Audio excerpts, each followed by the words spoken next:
Hi, I'm Gordon Woods, and I'm from Ghost Team. This week, we're in Berkshire, which is situated within the affluent, rural folds of southern England, steeped in royal ghostly histories and tales of witch hunt, murder, and highwaymen.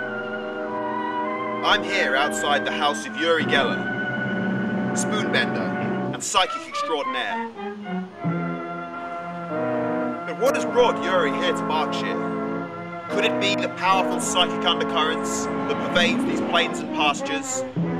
Some say that a strange ethereal energy can be felt here in Berkshire at certain places of power and at specific times of the year. As usual, I've been joined by William Spencer, our paranormal expert, and he's here hoping to shed some light on the mystery of why all these paranormal activities are taking place here in Berkshire. William, can you help us? Well, thank you for inviting me on this wonderful trip. Happy to have you again, William, happy. But to answer your question, why all this paranormal activity happens in Berkshire, right where we're sat here. If you look back in history, I'm sure some terrible things have happened. You look back and you see murders, you see suicides, you see witch hunts, monsters, mythical creatures, all emanating from this area. Right, and I suppose that creates a pretty powerful psychic surge. This is it. Ghosts will go to other ghosts. Every time somebody dies or anything bad happens in this area, they all come back.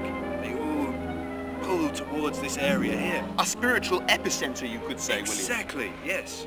And what about these witches? I want to hear more about the witch hunts. Witches? Well, I think we'll find out about that later in the program.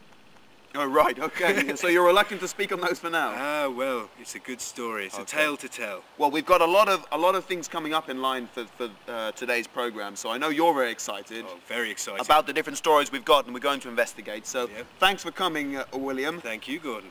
And we'll get cracking. Here on the outskirts of the town of Wokingham exists an old manor house with a turbulent history. Passed down through a lineage of barons, this building has a vast history of death, suicide, and exorcism. In 1812, a fire ravaged through the building, killing 2 children. Southville Park is now primarily used as a theatre, but children who have performed here claim to have made sightings and even played with a small boy who the current owners believe is a ghost of one of the children who perished in that fire. I'm here again with our paranormal expert, William Spencer, who's here to shed his own version of light on the strange mystery that took place here in Southville Park. William, what do you make of it all? Well, before I get into that, I have a small tale to tell you all. By all means, William. Right, it happened here, right in this basement of Southville Park. Let me put my glasses on. Right, it says here, it concerns a lady who was working in the studio theatre one February evening in the early 1980s. She was arranging some props which consisted of a table and a heavy velvet cloth. The lady carried the table to the centre of the theatre, leaving the cloth neatly folded on the floor. When she turned to fetch the tablecloth, she found that it had followed her across the room and was now only several yards behind her, suspended in midair. Extraordinary. It's amazing, isn't it? And after a few minutes it fell, and I quote, "Not fast like an unaided object. It seemed to drift down as if held by invisible hands." It's truly amazing. It really is unbelievable. I mean, why do you think this is happening then, William? I mean, what's the connection here with the children and this place? Why do they keep coming back here?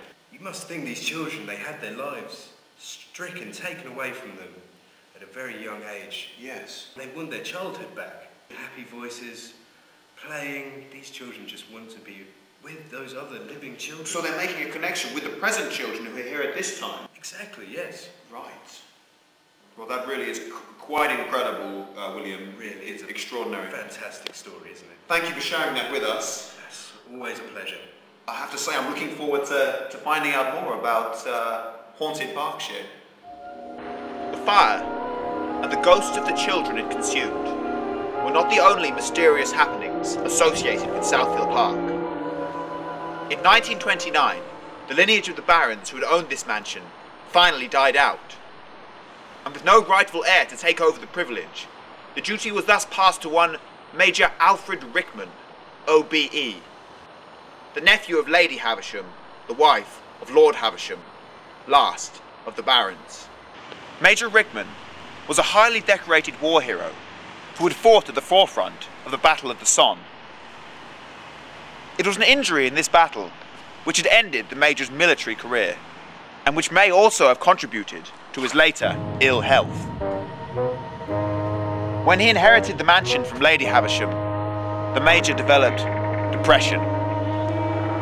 He was plagued by doubt, and even confided to a close friend that he had strange misgivings about the supposed tranquil environment he had come to, and that his nights were haunted by strange, foreboding dreams.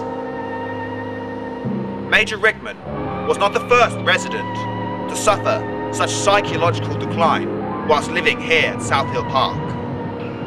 Sir William Godenough, father of Lord Havisham, great-uncle to Major Rickman, had come to an untimely demise in 1878. He was found drowned here in his own gardens, only weeks after recording in his diary his own feelings of depression. Could it be that a curse had existed here all along, and that each proprietor of South Hill Park would in some way become afflicted by the repercussions of these psychic phenomena? On the morning of January 5th, 1940, a gunshot echoed through the walls of South Hill Park. Major Alfred Rickman, OBE, was dead. He had shot himself in the face, in the gun room. Major Rickman was the last resident of this cursed mansion. Nowadays, the building is far more likely to play host to local thespians and tourists than it is to ghosts. And yet, when the crowds have dispersed and all is quiet, the servants say that the Major can be seen walking in his gardens or taking in the air on his once favourite veranda. Perhaps in death, the Major has at last found peace.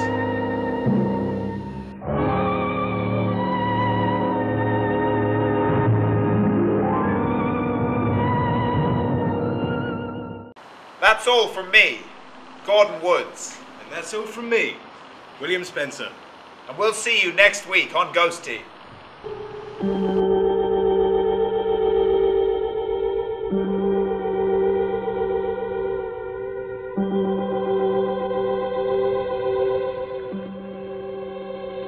And Gordon and the team will be back next week when they investigate the Wokingham Messiah.